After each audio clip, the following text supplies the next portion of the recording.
بسم اللہ الرحمن الرحیم۔ آج ہم دوسرے دن کے سبق کا آغاز کرتے ہیں جو کہ سورۃ البقرہ ہے۔ تو سب سے پہلے اللہ تعالیٰ فرماتا ہے الف لام میم۔ سورہ فاتحہ کے بعد دوسری سورت کے آغاز میں ہی پہلے حروف مقطعات کو ذکر کر کے اللہ تعالیٰ نے اس بات کی طرف اشارہ فرمایا کہ قرآن کی اس چھوٹی سی آیت کی مثل لانے سے مخلوق عاجز ہے، تو پورا مثل قرآن کون لا سکتا ہے؟ بے مثال رب نے بے مثال رسول پر بے مثال کتاب نازل فرمائی، اور اس بات پر اور اس دعوے پر یہ بین دلیل ہے کہ یہ کلام کسی بشر کا نہیں ہے بلکہ اللہ کا کلام ہے، کیونکہ پورا عرب جو کہ اس وقت کے بڑے سے بڑے فصاحت اور بلاغت کے شاہ سوار سمجھے جاتے تھے، وہ اس کلام کی مثل نہیں لا سکے۔ اور الف لام میم یہ جو 3 حرف ہیں، یہ ہمارے لیے تو کچھ بھی نہیں ہے نا، ہم ان کو سمجھ نہیں سکتے، لیکن جو عربی تھے وہ اس کی فصاحت و بلاغت کو سمجھتے تھے اور اس مثل بھی وہ نہیں لا سکے۔ اب ان کے متعلق اختلاف ہے کہ اللہ کے سوا کوئی ان کے معنی و مفہوم کو جانتا ہے کہ نہیں۔ تو بعض حضرات نے کہا کہ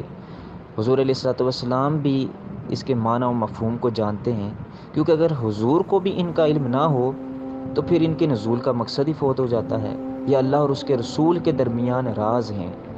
جیسے ہر خط میں کچھ ایسے رموز ہوتے ہیں جنہیں وہی سمجھ سکتا ہے جس کی طرف بھیجا جائے،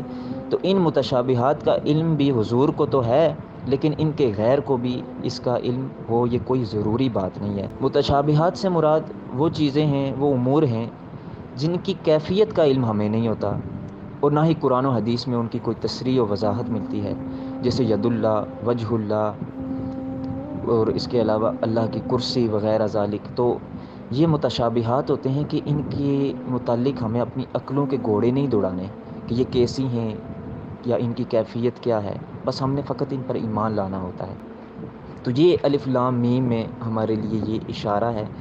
کہ پوری کائنات، پوری مخلوقات اس کی مثل لانے سے عاجز ہے۔ اس کے بعد فرمایا ذالک الکتاب لا ریب فیہ۔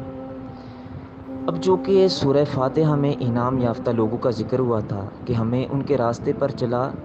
تو اللہ نے یہاں اس صورت میں اولاً ہی ان کا ذکر کیا اور بتایا کہ جس صراط مستقیم کو تم تلاش کر رہے ہو، ذالک الکتاب لا ریب فیہ، وہ صراط مستقیم اس لا ریب کتاب میں ہے جس میں کوئی شک کی گنجائش نہیں ہے۔ اور اگرچہ اس کی شان یہ ہے کہ ذکر للعالمین ہے، یعنی عالمین کے لیے یہ نصیحت ہے،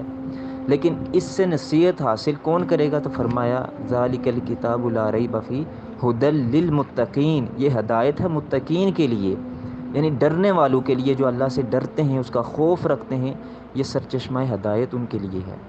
اب میرے رب کی لجپالی دیکھیں کہ صراط مستقیم کا ذکر جب ہوا اور پھر انعام یافتہ لوگوں کا ذکر ہوا، تو اللہ تعالیٰ نے اگلی ہی صورت کے آغاز میں بتا دیا ذالک الکتاب لا ریب فیہ،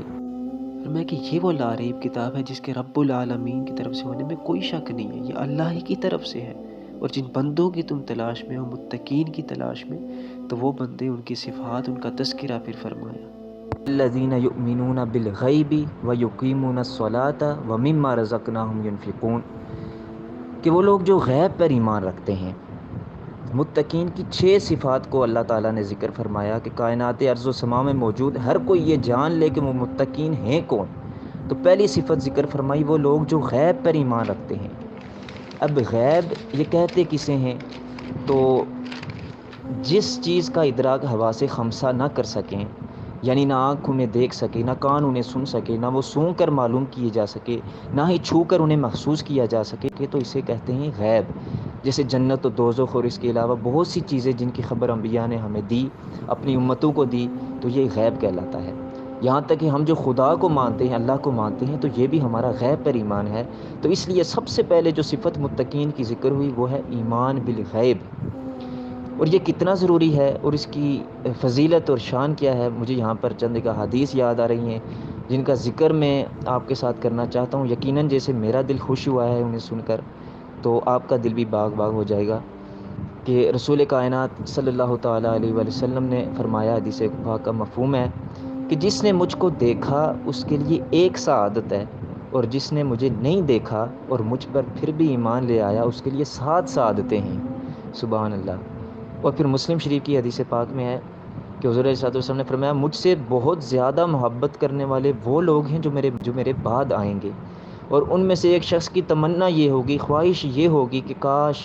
وہ اپنے سارا مال، اپنی ساری اہل و عیال کے بدلے میری صرف ایک مرتبہ زیارت کر لے۔ یعنی کیسے یہ لوگ ہوں گے جو آپ کے بعد آئیں گے اور آپ سے ٹوٹ کر محبت کرنے والے ہوں گے، اور یہ بھی ایک قسم کا غیب پر ایمان ہے کہ ہم نے حضور کو دیکھا نہیں، فقط ان کا ذکر سنا ہے، اور ہمارے دلوں میں ان کے لیے اتنی محبت ہے۔ اور اس کے علاوہ بھی بہت سی احادیث ہیں، انشاءاللہ پھر کبھی موقع ملا تو ضرور وہ بھی ذکر کروں گا کہ ہم گناہ گار امتیوں پر ہمارے آقا کی کتنی کرم نوازیاں ہیں۔